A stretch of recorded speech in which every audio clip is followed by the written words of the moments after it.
interested in trading for gold. And so this is the first of, we're all familiar, I assume, with this phrase triangular trade. This is the first triangular trade that exists between Europe and Africa long before the discovery of the New World, or before, obviously, the transatlantic slave trade, with which the triangular trade phrase is most associated.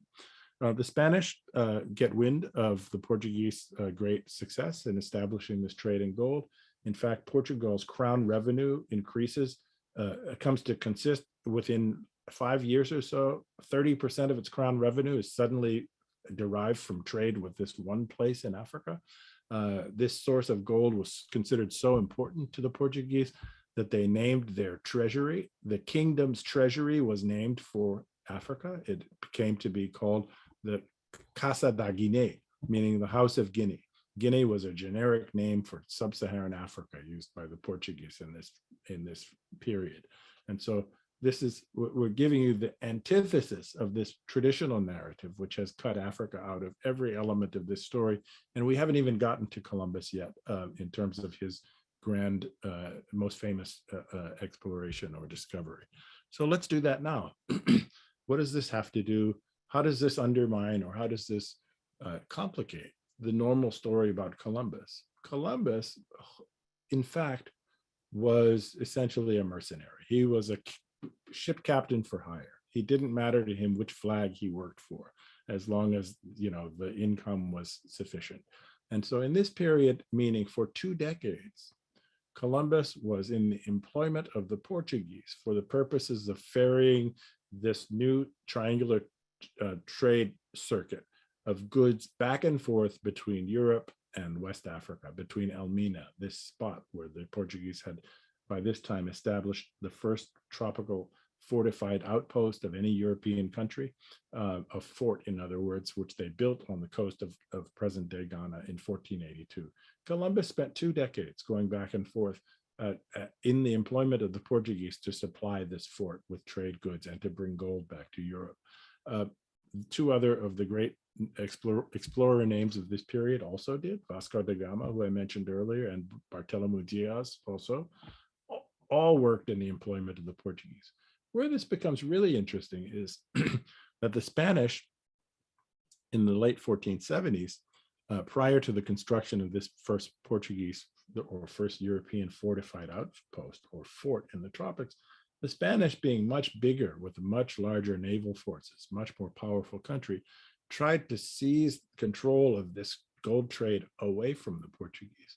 They sent an enormous convoy of ships down the African coast to Elmina and tried to defeat the Portuguese at sea to take over this trade in gold. But the Portuguese, although much weaker and with a much smaller sort of naval forces, had intelligence about the Spanish bid to oust them. And so they lay in ambush and they sunk the Spanish ships and managed to hold on to this a vitally important trade outpost for their kingdom. I'll just say one more thing about Columbus, then I have to move on to something else, which is of much more obvious importance, I think, or will be much more obvious of importance to your audience in terms of the grand sweep of this history. So I've just gotten us going, but Columbus, it is important to understand, had spent much of these 2 decades I've spoken about in his free time wandering the courts of Europe, trying to persuade people to back him in a venture to try to do what Abu Bakr II had done in the early 1300s, to cross the Atlantic in pursuit of discovery of new lands and hopefully of Asia. And he had been laughed out of court in one place after another. The Spanish had turned him down, the English had turned him down, the Portuguese had turned him down, possibly others had turned him down. When the Portuguese hit the jackpot in terms of establishing this enormously lucrative trade with what we're calling Ghana, the Spanish then decided, out of envy, to back Columbus. They said, well, if there's gold in tropical places like this, we can't let Portugal run away with all of the loot, speaking colloquially, right? We have to get into this game too. And so it's at that point that the Spanish reconsider and backed Columbus's ventures. This is the origin of how Columbus A, mastered sea navigation. It was going back and forth to West Africa and understanding the Canary Current, and B, found backing for the great voyages of discovery that he would later make. All of these events have their roots in West Africa. So what were the Portuguese doing in the meantime? The Portuguese believed, much as the Spanish did, that the distribution of gold and silver and precious metals in the world, since it had been discovered in such high quantities in Ghana, maybe had something to do with geographic distribution, and that at certain latitudes on either side of the equator, close to the equator, they had this theory that there must be lots of gold. This was another sort of propelling force behind Columbus's discoveries. He thought that at such latitudes, he would be able to discover gold because the Portuguese had at similar latitudes. Okay, so the Portuguese, instead of running onward to Asia, which is the normal story we are told, obsessed with getting to Asia, Africa is a mere obstacle, the Portuguese begin out of this theory of sort of the geographic distribution of gold in the tropics, exploring other parts of Africa nearby. And they would do this for the next 2 decades prior to any attempt whatsoever of reaching Asia. So we're told that Asia is everything, but nobody has paused to say, well, if Asia is everything and they finally have the ability to master sea navigation at great distance from Europe, why is it that they were hanging around in Africa, not trying to get to Asia? And the reasons for that are quite interesting, and not just interesting, important, decisive in understanding the beginnings of the modern age. So the Portuguese, in a few years after establishing the trade with Elmina in Ghana, are continuing to explore, looking for gold at those latitudes, and off the coast of Central Africa, right on the equator virtually, they discover an island which we know of as Sao Tome. Sao Tome is absent from most books of world history or of the start of the modern age, but I want to argue to you is the site of the most important innovation, economically speaking, in the history of the modern age prior to the Industrial Revolution. So why do I say this? The Portuguese, just before the discovery of Sao Tome, had begun very recently experimenting in the farming of sugarcane and in the production of refined sugar far to the north in the Atlantic, in places like Madeira and in the Canary Islands. And they were eager to produce sugar because sugar was an exorbitant luxury item that only so rare that it could only be consumed by the richest people in Europe. And so the Portuguese saw a potential for great profit in producing refined sugar, which 99% of Europeans never ever tasted, right? And so the Portuguese arrive in Sao Tome, tropical island, volcanic island, right on the equator, irrigated with seasonal rains of great abundance. And somebody gets the bright idea to try to plant some saplings of sugarcane or seedlings of sugarcane, and it just explodes. It proves to be, ecologically speaking, pretty much the perfect place to grow sugar. There's only one thing that's missing. The one thing that's missing is labor.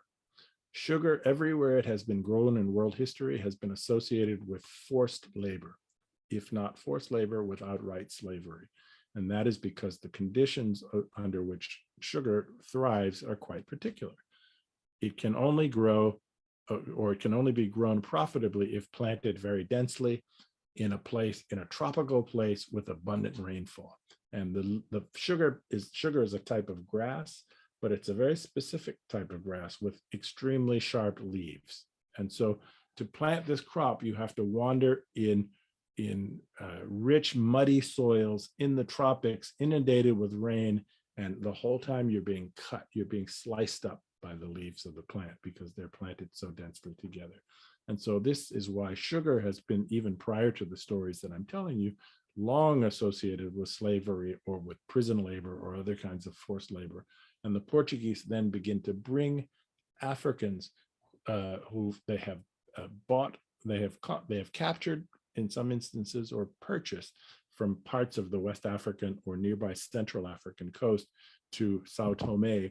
And it is in this place, in this specific place and time, that this ultra important economic institution, I've called it an innovation, even though it's a horrible innovation, the plantation, emerges in its full form. The plantation that would so characterize the later takeoff, economically speaking, of European colonialism in the Western Hemisphere is born on Sao Tome, a place that typically goes unmentioned in the history books. Plantation agriculture, or the plantation, I believe very strongly, is a word that we need to work our way away from, that we need to complicate or reject ultimately. And that is because it is such a euphemism. I think that a more accurate way to think of a plantation, this new institution, this new innovation, is more akin to a prison industrial labor camp.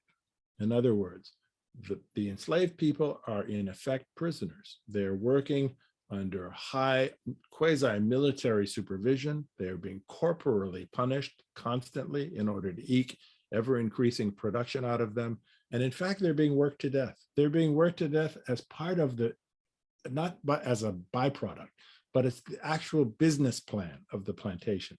Plantations, this prettified term of the plantation, starts out with the idea that the lives of the people who are being put to work in these prison industrial labor settings are utterly dispensable. And in fact, the life expectancy of enslaved peoples in Sao Tome, and then subsequently in the so-called New World, wherever sugar comes to be grown, is between 5 and 7 years, meaning from the moment that you started work under conditions of enslavement until your death is going to be on average 5 to 7 years. That's how brutal the work regime was.